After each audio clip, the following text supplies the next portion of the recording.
Halo sahabat Sport News Indonesia, kembali lagi di channel Sport News Indonesia. Ya, sebentar lagi timnas Indonesia akan memanggil para pemainnya untuk membela timnas Indonesia di matchday Maret saat berhadapan dengan Australia dan berhadapan dengan Bahrain. Tentu, untuk pemain naturalisasi dalam proyek Piala Dunia ini saya rasa para pemain tersebut tetap akan dipanggil semuanya. Karena sebelum mereka dinaturalisasi pasti ada deal-deal ya antara mereka dengan PSSI, antara mereka dan pelatih-pelatihnya itu terdahulu. Pasti mereka ingin setiap kali timnas Indonesia bermain mereka ingin dipanggil apabila mereka dalam kondisi fit ya. Karena kita tahu PSSI Erick Thohir sangat kesulitan ya untuk meyakinkan para pemain tersebut mau membela timnas Indonesia. Dan saya rasa deal untuk membela timnas Indonesia itu pasti ada ya. Karena mereka tujuannya ingin membela timnas Indonesia di turnamen internasional besar seperti Piala Dunia dan Piala Asia. Tentu apabila mereka dalam kondisi fit, mereka harus dipanggil. Tidak bisa tidak. Ya. Walaupun secara kualitas mungkin ada dari mereka yang di bawah dari pemain lokal, tetapi tetap mereka harus dipanggil ke timnas Indonesia. Mohon maaf, seperti misalkan ya Sain Patinama. Sain Patinama ini sejak era Sintayong juga sangat jarang sekali menjadi pemain utama ya. Karena kualitasnya kalah bersaing dengan Pratama Arhan, dengan Calvin Vedong ya. Tetapi dia tetap harus dipanggil nanti karena sebelum dia dinaturalisasi ada deal yang menyatakan dia harus tetap dipanggil ke timnas Indonesia selama dia fit dan proyek ke Piala Dunia ini masih berlanjut. Ya. Jadi siapa saja nanti pemain yang dicoret karena kita tahu nanti ada ketambahan 4 pemain ya. Selain oleh Romeni yang sudah fix dinaturalisasi dan perpindahan federasinya sudah selesai, ada 3 lagi. Yaitu Emil Audiro Mulyadi di posisi penjaga gawang, Dian James di posisi bek kiri, dan Joe Pelupesi di posisi gelandang bertahan. Tentu dengan masuknya 4 pemain tersebut, ada yang harus dicoret dari timnas Indonesia. Jadi siapa saja nanti yang akan dipanggil oleh pelatih timnas Indonesia Patty Kluivert, mari kita bahas. Yang pertama ada di posisi kiper. Sebelumnya ya kiper utama kita adalah Martin Paes, Hernando Ari, Nadeo ya. Dengan datangnya Emil Audiro Mulyadi, saya rasa nanti Martin Paes dan Emil Audiro Mulyadi akan menjadi kiper utama dan tidak bisa tidak dipanggil. Mereka harus dipanggil. Kiper ketiganya siapa? Bebas.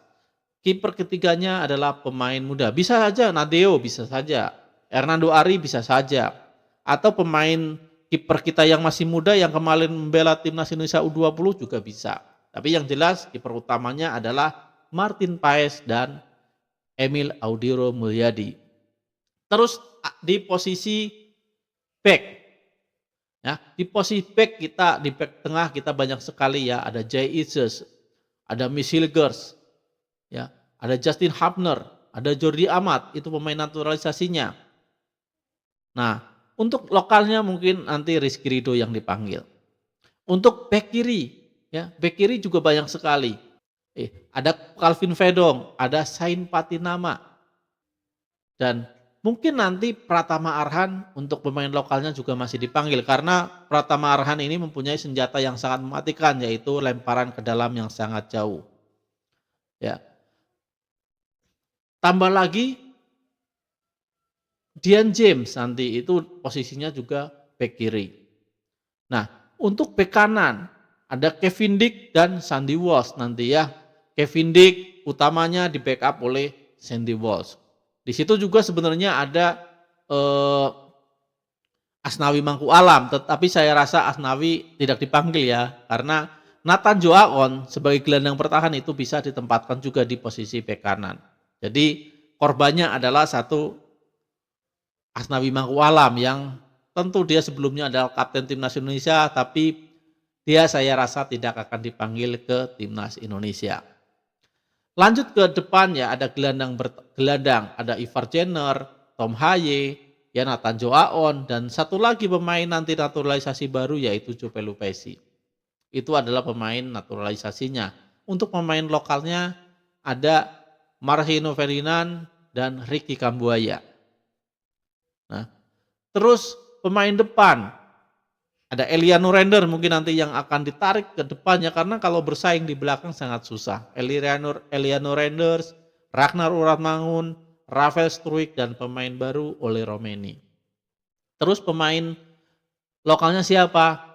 Mungkin Eki Maulana Fikri, Ramadan Sananta, Witan Sulaiman, Septian Bagasara mungkin. Ya. Jadi saya rasa nanti pemain lokal hanya ada 8.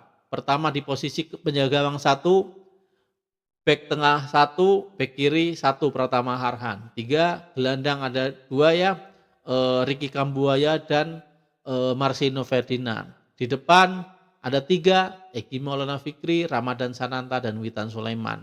Ya. Saya rasa itu 8 pemain lokal kita dan sisanya 19 adalah pemain naturalisasi. Apabila yang dipanggil adalah 27 pemain. Ya, sekali lagi memang timnas Indonesia begini karena proyek timnas Indonesia seperti itu. Proyek naturalisasinya seperti itu dan deal-dealnya dengan pemain-pemain yang akan dinaturalisasi adalah seperti itu. Jadi tidak mungkin pemain yang sudah dinaturalisasi dalam proyek ini, proyek Piala Dunia ini tidak dipanggil oleh timnas Indonesia. Itu tidak mungkin karena sebelumnya ada deal-dealan seperti itu. Sekali lagi tapi ini adalah pendapat saya pribadi dan saya meyakini itu adalah benar seperti itu. Ya, kita lihat saja pemain naturalisasi mana yang tidak dipanggil ke timnas Indonesia apabila mereka dalam kondisi fit, ya. Sekali lagi pemain naturalisasi dalam proyek Piala Dunia, bukan pemain naturalisasi sebelumnya seperti Mark atau yang lainnya. Itu memang bukan naturalisasi untuk proyek Piala Dunia ya, itu sebelumnya. Jadi ini adalah naturalisasi untuk proyek ini. Kita lihat saja ya, seperti Jordi Amat, Sain Patinama, itu memang sudah kalah bersaing, tetapi mereka tetap harus dipanggil karena perjanjiannya di awal seperti itu. Mereka harus dipanggil oleh timnas Indonesia apabila timnas Indonesia melakoni pertandingan-pertandingan internasional seperti halnya kualifikasi Piala Dunia ini, ya. Jadi tetap ya mereka sekali lagi akan dipanggil dan korbannya adalah pemain-pemain lokal kita, ya. Tapi jangan disebut lokal, interlokal atau naturalisasi. Mereka semua adalah pemain timnas Indonesia dan kita harus menghargai mereka, kita harus mendukung mereka, kita harus mendoakan mereka supaya mereka bisa memberikan yang terbaik buat kita, memberikan yang terbaik buat timnas Indonesia dan Indonesia berjaya di bulan Maret ini dengan mengalahkan Australia dan mengalahkan Bahrain sehingga kita memiliki kesempatan yang sangat besar untuk lolos ke Piala Dunia 2026 karena saya yakin Indonesia bisa.